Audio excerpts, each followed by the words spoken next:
लोभ और प्रीति निबंध के भावों का विवेचन करते हुए शुक्ल जी की मनोभाव संबंधी अवधारणाओं पर अपना मत प्रस्तुत कीजिए। उत्तर है, हिंदी निबंध परंपरा के युग प्रवर्तक आचार्य रामचंद्र शुक्ल के निबंध संकलन चिंतामणि में संकलित लोभ और प्रीति उनका सुप्रसिद्ध निबंध है। यह शुक्ल जी का मनोविकारपरक निबंध है, जिसने विचार किया है कि लोभ और प्रीति ऐसे भाव हैं जिनका संबंध मनुष्य के जीवन व्यवहार से बहुत गहरा है। पॉइंट 1, लोभ और प्रीति निबंध। लोभ और प्रीति भावों पर विचार करते हुए शुक्ल जी अन्य बातों पर भी अपना मत व्यक्त करते हैं। कई बार तो ऐसा प्रतीत होता है कि निबंध अवान्तर बातों को स्पष्ट करके ही लिखा गया है। शुक्ल जी के निबंधों में उनके जीवन दृष्टि और विश्व दृष्टि भी व्यक्त होती है। लोभ और प्रीति की बात करते हुए वे देश प्रेम पर भी विस्तार से विचार करते हैं। यह विचार उनके निबंध में अनायास ही नहीं आया, वरन लेखक के स्वदेशी इसकी चर्चा कर रहा है। इन्वर्टेड कॉमा, परिचय प्रेम का प्रतीक है, बिना परिचय के प्रेम नहीं हो सकता। यदि देश प्रेम के लिए हृदय में जगह खाली है तो देश के स्वरूप से परिचय और अभ्यस्त हो जाओ। इन्वर्टेड कॉमा बंद।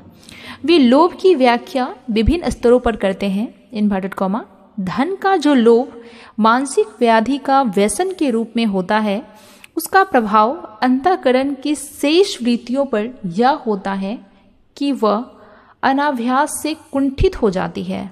इन्वर्टेड कॉमा बंद। इसी प्रकार प्रीति की व्याख्या करते हुए वे प्रेम के विभिन्न स्वरूपों और स्तरों की व्याख्या करते हैं। वे कहते हैं, हम उस प्रेम का अधिक मान करते हैं जो एक संजीवन रस के रूप में प्रेमी के सारे जीवन पथ को रमणीय और सुंदर कर देता है, उसके सारे कर्म क्षेत्र को अपनी ज्योति से जगमग कर देता है, जो प्रेम जीवन की नीरसता को हटाकर उसमें सरसता ला दे, वह प्रेम धन्य है। इन्वर्टेड कॉमा, प्रेम का प्रभाव एकांत भी होता है और लोक जीवन के नाना क्षेत्रों में भी दिखाई पड़ता है। इन्वर्टेड कॉमा बंद। Paragraph change. आचार्य रामचंद्र शुक्ल लोभ और प्रीति की व्याख्या करते हैं।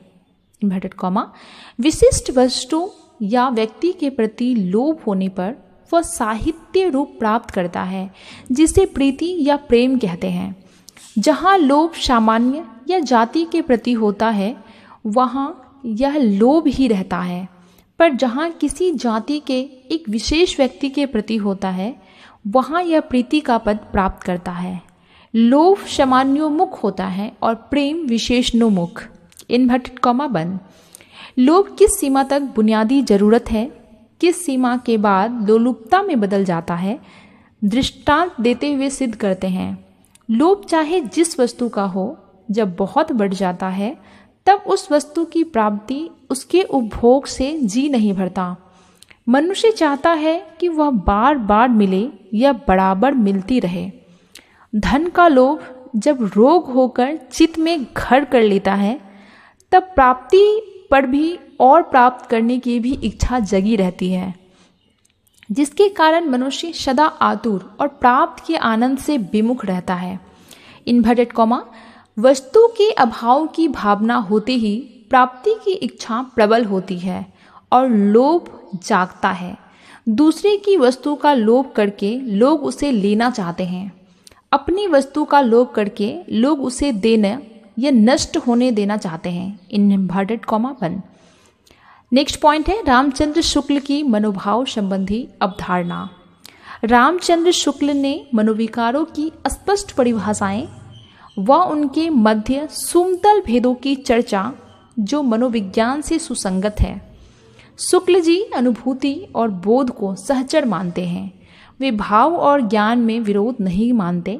उनका मानना है कि जैसे जैसे मनुष्य के ज्ञान का विकास होता है, वैसे वैसे उसका प्रभाव प्रसार भी पशु का ज्ञान मनुष्य से हीन है। उसके प्रेम की पहुंच भी उसी मात्रा में सीमित है। आचार्य शुक्ल के मनोवैज्ञानिक निबंध भाव्यात्मक शैली में लिखे गए हैं। यह शैली गद्य काव्य का सा आनंद देता है। इस शैली की भाषा व्यवहारिक है। भावों की आवश्यकता अनुसार छोटे और बड़े दोनों ही प्रकार के वाक्यों को अपनाया गया है। बहुत से वाक्य तो सुक्ति के रूप में प्रयुक्त हुए हैं। उदाहरण, वैर क्रोध का आचार या मुरब्बा है तथा लोभ वस्तुपरक होता है और प्रेम व्यक्तिपरक। Paragraph change.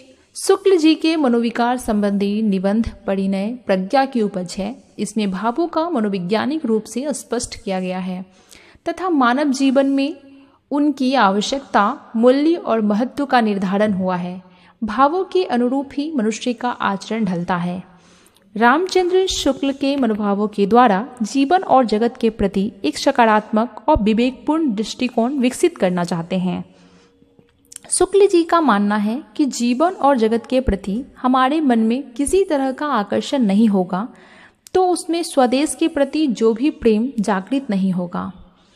प्रकृति के प्रति प्रेम, स्थान के प्रति प्रेम, वस्तुओं के प्रति प्रेम और लोगों के प्रति प्रेम होने पर ही इंसान में अपने देश के प्रति प्रेम जागृत होता है। इस प्रक्रिया में प्रेम मनुष्य को सक्रिय बनाता है और उसे कर्मशील और कर्तव्यनिष्ठ बनाता है। शुक्ल जी ने मनोविकारों के वैज्ञानिक विवेचन से ज़्यादा ध्यान उसके सामाजिक प्रभावों पर दिया है, क्योंकि वे साहित्य को लोक मंगल से जोड़ते हैं, ना कि तात्विक विवेचन से। आचार्य रामचंद्र शुक्ल मनोवैज्ञानिक की तरह तटस्थ विवेचन नहीं करते, बल्कि प्रतिबद्धता का प्रदर्शन भी करते चलते हैं। Paragraph change. सारांश के रूप में हम यह कह सकते हैं कि हिंदी साहित्य को उत्कृष्ट बनाने में अपना अप्रतितम योगदान देने वाले आचार्य रामचंद्र शुक्ल ने विचार, शैली और भाषा तीनों स्तरों पर हिंदी निबंध को परिष्कृत, परिमार्जित और प्रशस्त किया। लोभ और प्रीति ऐसे मनोभाव हैं जिनका प्रत्यक्ष व परोक्ष संबंध मनुष्य जीवन के व्यवहार से है। इसी परिप्रेक्ष्य को उन्होंने निबंध में प्रस्तुत किया। जीवन के प्रति अनुराग, कर्म पर बल और स्वदेश के प्रति प्रेम का भाव उन्होंने लोभ और प्रीति निबंध में प्रतिपादित किया।